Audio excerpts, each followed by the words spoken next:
ಪವಿತ್ರವಾದ ಮುಹಿದ್ದೀನ್ ಮಸೀದಿ ಬದ್ರಿನಗರ ಬಲಕ ಪಜೀರ್ ಇದರ ನವೀಕೃತ ಮಸೀದಿಯ ಉದ್ಘಾಟನೆಯ ಅರ್ಥಪೂರ್ಣ ಮತ್ತು ಸುಂದರ ಸಮಾರಂಭದ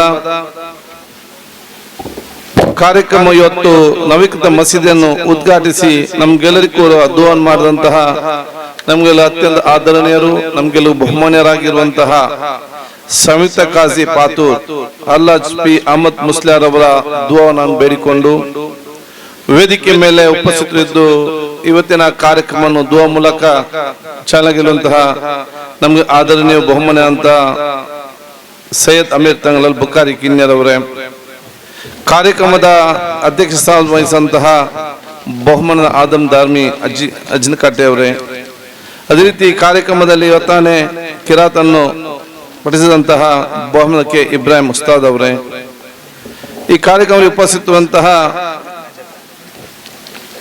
ಬಹುಮಾನದ ನವಾಜ್ ಅಮೀನೀರ್ ಅವರೇ, ವೇದಿಕೆ ಮೇಲೆ ಉಪಸ್ಥಿತವಂತಹ ನಮ್ಮ ಸನ್ಮಿತರಂತಹ ಮೊಹಮ್ಮದ್ ಇಕ್ಬಾಲ್ ಅವರೇ, ಮೊಹಮ್ಮದ್ ಆಜಿ ಅಬ್ದುಲ್ ಹಮೀದ್ ರವರೇ, ಜನಾಬ್ ರಫೀಕ್ ಫಜೀರ್ ಅವರೇ, ವೇದಿಕೆ ಮೇಲೆ ಉಪಸ್ಥಿತವಂತಹ ಅಬ್ದುಲ್ ರೆಹಮಾನ್ ಫೈಜೀರ್ ಅವರೇ, ಜಿ ಮೊಹಮ್ಮದ್ ಅಲಿ ಮದನೀರ್ ಅವರೇ, ಬಹುಮಾನದ ಜುನೇದ್ ಸಹದೀರ್ ಅವರೇ, ಶಂಶುದ್ದೀನ್ ಅತೂರ್ ಅವರೇ, ಜನಾಬ್ ಮೊಹಿನ್ ಸಿಎಚ್ ಅವರೇ, ಜನಾಬ್ ಅಲಿ ಫಜೀರ್ ಅವರೇ, ವೇದಿಕೆ ಮೇಲೆ ಉಪಸ್ಥಿತವಂತ ಜನಾಬ್ ನಮ್ಮ ಜಬ್ಬಾರ್ ಉಲ್ಲಾಲ್ ಅವರೇ, ಅದೇ ರೀತಿ ರಾಕೇಶ್ ಕಾಪಿಕಾಡ್ ಅವರೇ, ಭರತ್ರಾಜ್ ಶೆಟ್ಟಿರ್ ಅವರೇ, ಜನಾಬ್ ಇಮ್ತಿಯಾಜ್ ಅವರೇ, ಅದೇ ರೀತಿ ಮೊಹಮ್ಮದ್ ಬಾನೆಲರ್ ಅವರೇ, ವೇದಿಕೆ ಮೇಲೆ ಉಪಸ್ಥಿತಂತಹ ನಜೀರ್ ಮುಮೀನ್ ಅವರೇ, ಅದೇ ರೀತಿ ಜನಾಬ್ ಅಬ್ದುಲ್ ರೆಹಮಾನ್ ಸಿಎಚ್ ರವರೇ, ವೇದಿಕೆ ಮೇಲೆ ಉಪಸ್ಥಿತ ಎಲ್ಲ ನಮ್ಮ ಭರತ್ ನಮ್ಮ ಇಲ್ಲಿ ಸ್ಥಾಪನೆ ಆಗುವಾಗ ಅಧ್ಯಕ್ಷ ಆಗಿದ್ರು ಭರತ್, ಬಹುಶಃ ಎಲ್ಲ ನಮ್ಮ ವೇದ ಸನ್ಮಿತ ಉಲೇಮಾಗಲೇ ಉಮರಾಕಲೆ ಮುಂದಿರುವ ಉಲೇಮಾಗಲೇ ಉಮರಾಕಲೆ ಊರ ಗಣ್ಯ ವ್ಯಕ್ತಿಗಳೇ, ಅತ್ಯಂತ ಸಂತೋಷವಾಗ್ತಿದೆ ಈ ಒಂದು ಪವಿತ್ರವಾದ ಮಸೀದಿಯ ನವೀಕೃತದ ಕಟ್ಟಡದ ಉದ್ಘಾಟನೆ ಪಾವಿತ್ರತೆಯ ಕಾರ್ಯಕ್ರಮದಲ್ಲಿ ನಿಮ್ಮ ಜೊತೆ ಇದ್ದು ಎಲ್ಲ ಉಲೇಮಾಗಲ ಉಮರಾಕಲ ತಂಗಲರ ದುಆವನ್ನು ಬೇಡಿಕೊಳ್ಳಿಕ್ಕೆ ನಾನು ಬಹುಶಃ ಪ್ರಪ್ರಥಮವಾಗಿ ಉಪಸ್ಥಿತ ಎಲ್ಲ ತಂಗಲವರ ಉಲೇಮಾಗಲ ಈ ಊರಿನ ಹಿರಿಯರ ಎಲ್ಲರ ದುಆ ನಾನು ಯಾಚಿಸಿಕೊಂಡು ನಾನು ಬಹುಶಃ ಈ ಊರ ಹಿರಿಯರನ್ನು ಎಲ್ಲರ ಪರವಾಗಿ ನಾನು ಇವತ್ತು ಅಭಿನಂದಿಸ್ತೇನೆ. ಯಾಕೆಂತ ಹೇಳಿದ್ರೆ ಈ ಒಂದು ಬಲಕ ಪ್ರದೇಶ ಇವತ್ತು ಇಷ್ಟೊಂದು ಅಭಿವೃದ್ಧಿ ಆಗಬೇಕಾದ್ರೆ ಅದಕ್ಕೂ ಕೂಡ ಈ ಒಂದು ಪವಿತ್ರವಾದ ಮಸೀದಿ ನಿರ್ಮಾಣಗೊಂಡು ಇಲ್ಲಿ ಎಲ್ಲರೂ ಕೂಡ ಅತ್ಯುತ್ತಮ ತಮ್ಮ ಧಾರ್ಮಿಕ ಚಟುವಟಿಕೆ ಜೊತೆಯಲ್ಲಿ ಶೈಕ್ಷಣಿಕ ಮತ್ತು ಒಗ್ಗಟ್ಟಿನ ಚಟುವಟಿಕೆ ಮಾಡಿದ ಕಾರಣ ಈ ಒಂದು ಪ್ರದೇಶ ಇವತ್ತು ಬಹಳಷ್ಟು ಅಭಿವೃದ್ಧಿ ಆಗ್ತಾ ಇವತ್ತು ಬರ್ತಾ ಇದೆ. ಒಂದು ಮಾತು ಯಾವಾಗಲೂ ಕೂಡ ಇಲ್ಲ, ಏನಂತ ಹೇಳಿದ್ರೆ ಇವತ್ತು ಒಂದು ಪ್ರದೇಶ ಅಭಿವೃದ್ಧಿ ಆಗ್ಬೇಕಾದ್ರೆ, ಒಂದು ಪ್ರದೇಶದಲ್ಲಿ ಎಲ್ಲರಿಗೂ ನೆಮ್ಮದಿಯಿಂದ ಸಂತೋಷ ಜೀವನ ಮಾಡಬೇಕಾದ್ರೆ ಮತ್ತು ಒಂದು ಸ್ವಸ್ಥವಾದ ಏರಿಯಾ ನಿರ್ಮಾಣ ಮಾಡಬೇಕಾದ್ರೆ ಅಲ್ಲಿರುವಂತಹ ಪಾವಿತ್ರತೆಯ ಧಾರ್ಮಿಕ ಕೇಂದ್ರ ಕೂಡ ಅಭಿವೃದ್ಧಿ ಆಗ್ಬೇಕಂತೆ. ಆದ ಕಾರಣ ಬಹುಶಃ ಇವತ್ತು ಈ ಒಂದು ಪ್ರದೇಶದಲ್ಲಿ ಈ ಮಸೀದಿಯ ನವೀಕೃತ ಮಸೀದಿ ಉದ್ಘಾಟನೆ ಆದ ನಂತರ ಬಹುಶಃ ಮುಂದಿನ ದಿನಗಳಲ್ಲಿ ಈ ಊರ ಎಲ್ಲ ಮನೆಯಲ್ಲಿ ಕೂಡ ಸಂತೋಷ ಸಂಭ್ರಮದ ಒಂದು ನೆಮ್ಮದಿಯ ಒಂದು ಮತ್ತು ಈ ಪ್ರದೇಶದ ಅಭಿವೃದ್ಧಿಗೆ ಪೂರಕವಾಗುವ ಎಲ್ಲ ಒಂದು ಬರ್ಕತ್ತನ್ನು ಅಲ್ಲಾಹ್ ತಾಲಾ ಖಂಡಿತವಾಗಿ ಕೊಡ್ತಾ ಅಂತ ಹೇಳಲಿಕ್ಕೆ ನಾನು ಇವತ್ತು ಬಯಸ್ತೇನೆ. ನಮ್ಮ ಈಗಿನ ಅಧ್ಯಕ್ಷರು ಇಕ್ಬಾಲ್ ಅವರ ಒಂದು ವಿಶೇಷ ಮುತುವರ್ಜಿ, ನಮ್ಮ ಹಿಂದಿನ ಅಧ್ಯಕ್ಷರು ಅಬ್ದುಲ್ ರೆಹಮಾನ್ ಬಹುಶಃ ಅಂತ. ಸೊ ಅದ್ರ ನಂತರ ಅದ್ರ ಮುಂಚೆ ಎಷ್ಟೊಟ್ಟೆ ಎಲ್ಲದು ಬಹುತೇಕ ಎಲ್ಲ ನಮ್ಮ ಅಧ್ಯಕ್ಷರುಗಳು ಒಂದಲ್ಲ ಒಂದು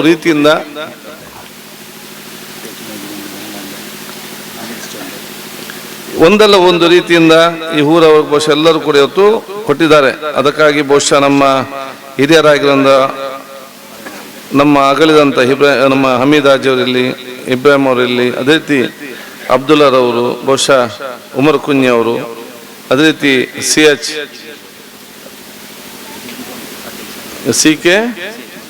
ಎಚ್ ಮೊಯ್ದೀನ್ ಇರಲಿ, CH ಅದ್ರಮ ಇರಲಿ, ಅದೇ ರೀತಿ ಅದ್ರಮ್ ಅಜೀಜ್ ಜಿನಿತ್ ಎಲ್ಲರೂ ಕೂಡ, ಯಾಕಂದ್ರೆ ಒಂದಲ್ಲ ಒಂದು ರೀತಿ ಎಲ್ಲ ಹಿರಿಯರು ಇಲ್ಲಿ ಅವರು ಎಲ್ಲರಿಗೂ ಒಗ್ಗಟ್ಟಿನ ಸೇರಿಕೊಂಡು ಒಂದಲ್ಲ ರೀತಿಯಿಂದ ಹಂತ ಮುಂದೆ ತಗೊಂಡು ಈಗಿನ ಅಧ್ಯಕ್ಷರ ವಿಶೇಷವಾದ ಮುತುವರ್ಜಿ ವಹಿಸಿಕೊಂಡು ಒಂದು ಸಂಪೂರ್ಣವಾದ ಒಂದು ಭವ್ಯವಾದ ಇವತ್ತು ಮಸೀದಿ ಎದ್ದು ನಿಂತಿದೆ.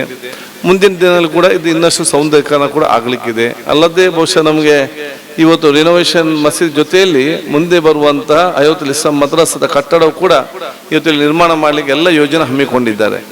ಇದೆಲ್ಲ ಯಾಕೆ ಅಂತ ಹೇಳಿದ್ರೆ ಇವತ್ತು ಬಹುಶಃ ಈ ಒಂದು ಪವಿತ್ರವಾದ ಮಸ್ದರ್ಸ್ನಲ್ಲಿ ಇಲ್ಲಿರುವಂತೆಲ್ಲ ಮಕ್ಕಳು ಅತ್ಯುತ್ತಮವಾದ ಒಂದು ಧಾರ್ಮಿಕ ಶಿಕ್ಷಣವನ್ನು ಇವತ್ತು ಪಡೆದುಕೊಂಡು ಬಹುಶಃ ಭವಿಷ್ಯ ದಿನಗಳಲ್ಲಿ ಅವರ ತಂದೆ ತಾಯಂದಿರ ಆಸ್ತಿ ಸಂಪತ್ತಾಗುವ ಜೊತೆಯಲ್ಲಿ ಈ ಸಮಾಜ ಮತ್ತು ದೇಶ ಸಂಪತ್ತಾಗಿ ಮಾರ್ಪಡುವಂಥ ಪವಿತ್ರವಾದ ಕೇಂದ್ರ ಇವತ್ತು ಆಗಿದೆ ಅಂತ ಹೇಳಲಿಕ್ಕೆ ನಾನು ಇವತ್ತು ಇಚ್ಛಿಸುವಂಥದ್ದು.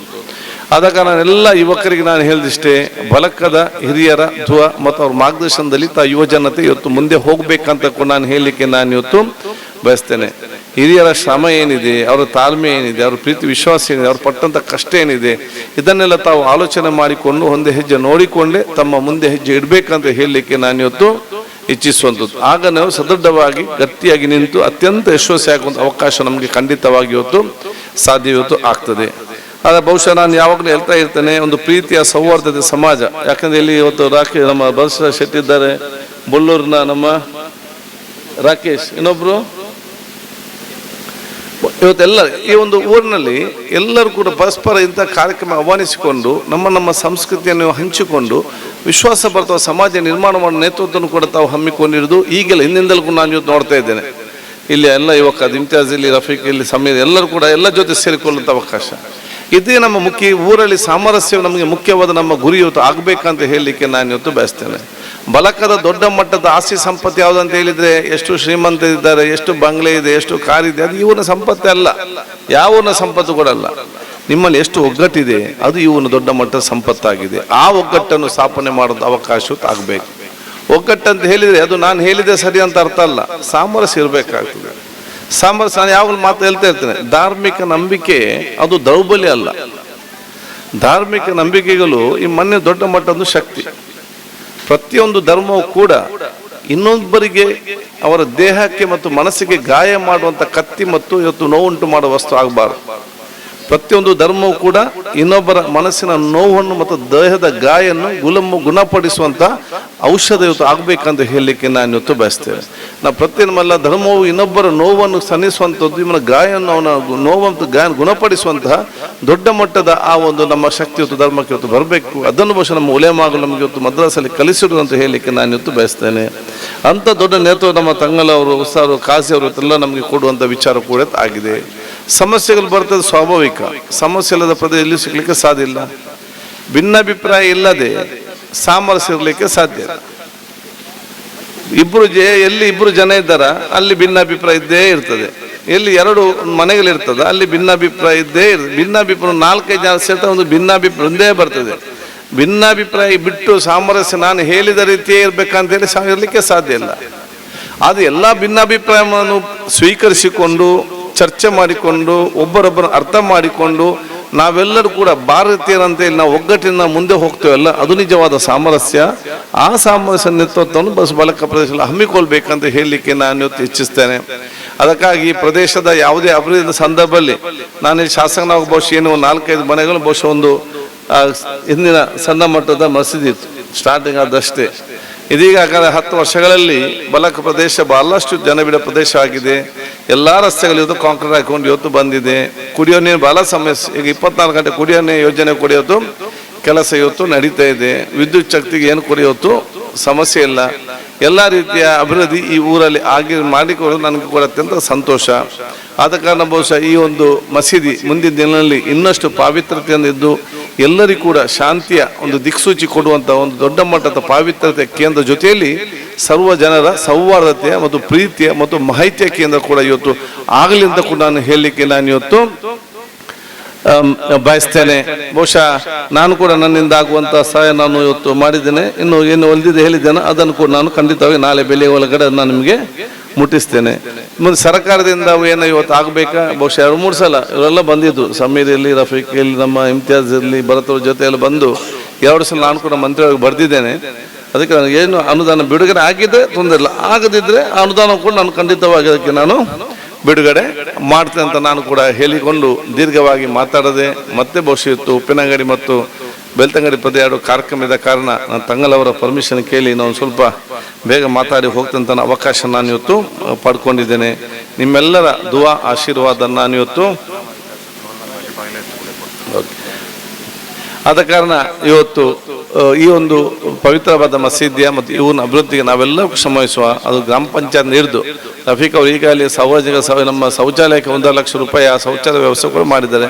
ಮುಂದಿನ ದಿನಗಳಲ್ಲೂ ಕೂಡ ನಾವೆಲ್ಲ ಜೊತೆ ಸೇರಿ ನಮ್ಮ ಅಭಿವೃದ್ಧಿ ಕೆಲಸ ನಾವೆಲ್ಲ ಇವತ್ತು ಮಾಡುವ ಅಂತ ನಾನು ಕೇಳಿಕೊಳ್ತಾ, ಬಹುಶಃ ತಾವೆಲ್ಲ ನನಗೆ ಬಲಕ ಪ್ರದೇಶದವರು ತಾವೆಲ್ಲ ಅತ್ಯಂತ ಪ್ರೀತಿಪೂರ್ವಕವಾಗಿ ನನ್ನನ್ನು ದುವಾ ಮಾಡಿ ಶ್ರಮಪಟ್ಟು ಆರಿಸಿ ಇವತ್ತು ಬಹುಶಃ ನನ್ನನ್ನು ರಾಜ್ಯದ ಸಭಾಪತಿ ಸ್ಥಾನದ ಕೂತು ಅವಕಾಶ ತಾವು ಮಾಡಿಕೊಟ್ಟಿದ್ದೀರಿ. ಇದಕ್ಕಾಗಿ ಯಾವಾಗಲೂ ನಾನು ನಿಮಗೆ ಚಿರೋಣಿ ಅಂತ ಹೇಳಿಕೊಳ್ತಾ ನಿಮ್ಮೆಲ್ಲರ ದುವಾ ನಾನು ಇವತ್ತು ಕೇಳಿಕೊಂಡು ನಿಮಗೆಲ್ಲ ಶುಭಾಶಯ ಸಲ್ಲಿಸಿ ಮತ್ತೊಮ್ಮೆ ಕಾಜಿಯವರ ಎಲ್ಲ ತಂಗಲವರ ಉಲೇಮಾಗಳ ಹಿರಿಯರ ನಿಮ್ಮೆಲ್ಲರ ದುವಾ ನಾನು ಕೇಳಿಕೊಂಡು ನನ್ನ ಮಾತು ಮುಗಿಸ್ತೀನಿ. ಅಸ್ಸಲಾಮು ಅಲೈಕುಂ ರಹಮತುಲ್ಲಾಹಿ ವಬರಕಾತು. ನಮ್ಮ ಊರಿನ ದೊಡ್ಡ ಎಂದು ಶುಭ ಹಾರೈಸಿದ್ದು ಮಾತ್ರವಲ್ಲದೆ ತಮ್ಮ ಕೈಯಲ್ಲಾಗುವ ಸಹಾಯ ಸಹಕಾರ ನೀಡುವ ಭರವಸೆ ನೀಡಿದ್ದಾರೆ. ಧನ್ಯವಾದಗಳು ಸರ್ ನಿಮಗೆ. ಇನ್ನು ಮುಂದಕ್ಕೆ ಸರ್ ಅವರನ್ನ ನಾವು ನಮ್ಮ ಜಮಾತ್ ಕಮಿಟಿಯ ಪರವಾಗಿ ಈ ಊರಿನ ಪರವಾಗಿ ಅವರನ್ನು ನಾವು ಈ ಒಂದು ಗೌರವ ಸ್ಮರಣಿಕೆಯನ್ನು ನೀಡಿ ಅವರನ್ನು ನಾವು ಸನ್ಮಾನಿಸಲಿದ್ದೇವೆ. ಒಂದು ಸಣ್ಣ ಸನ್ಮಾನ. ಅವರು ಸ್ಪೀಕರ್ ಆಗಿರುವುದರಿಂದ ನಾವು ಪ್ರೋಗ್ರಾಮ್ ಅನ್ನು ಕೂಡ ನಾವು ಚಾಕ್ಔಟ್ ಮಾಡಿದ್ದೇವೆ. ನಾವು ಪ್ರಾಸ್ತಾವಿಕೆಲ್ಲ ಮಾತಾಡಬೇಕಿತ್ತು, ಅದರಲ್ಲೆಲ್ಲ ವಿಷಯ ಇತ್ತು. ಈಗ ನೀವು ಸ್ಪೀಕರ್ ಆಗಿರುವುದರಿಂದ ಅವರು ಸ್ಪೀಕರ್ ಆಗಿರುವುದರಿಂದಾಗಿ ನಾವು ಆದಷ್ಟು ಅವರನ್ನು ಬೇಗ ಕಲಿಸುವಂತ ಹೇಳಿ ನಾವು ಪ್ರೋಗ್ರಾಮ್ ಅನ್ನು ಸ್ವಲ್ಪ ಚಾಕ್ಔಟ್ ಮಾಡಿದ್ದೇವೆ. ಅವರಿಗೆ ನಮ್ಮ ಜಮಾತಿನ ಎಲ್ಲರ ಪರವಾಗಿ ಒಂದು ಸಣ್ಣ ಮಟ್ಟದ ಒಂದು ಸನ್ಮಾನ. ಮುಂದಿನ ದಿನಗಳಲ್ಲಿ ಈ ಅಂಗಲ ಕೂಡ ಒಂದು ಇಂಟರ್ಲಾಕ್ನ ವ್ಯವಸ್ಥೆ ಕೂಡ ಆಗಬೇಕು. ಅದು ಕಾಂಪೌಂಡ್ ವಾಲ್ ಆದ್ಮೇಲೆ ನಿಮ್ಮ ಹತ್ರ ಕೇಳ್ತೇವೆ. ಅಕ್ಬರ್ ಅಲ್ಲಾಹು ಅಕ್ಬರ್ ಅಲ್ಲಾಹು ಅಕ್ಬರ್ ಲಾ ಇಲಾಹ ಇಲ್ಲಲ್ಲಾಹು ಅಲ್ಲಾಹು ಅಕ್ಬರ್ ಅಲ್ಲಾಹು ಅಕ್ಬರ್ ವಲಿಲ್ಲಾಹಿಲ್ ಹಮ್ದ್. ಸನ್ಮಾನವನ್ನ ಸ್ವೀಕರಿಸಿದಂತಹ ಜನಾಬ್ ಯುಟಿ ಖಾದರ್ ಫರೀದ್ ಸರ್ ಅವರಿಗೆ ಧನ್ಯವಾದಗಳು.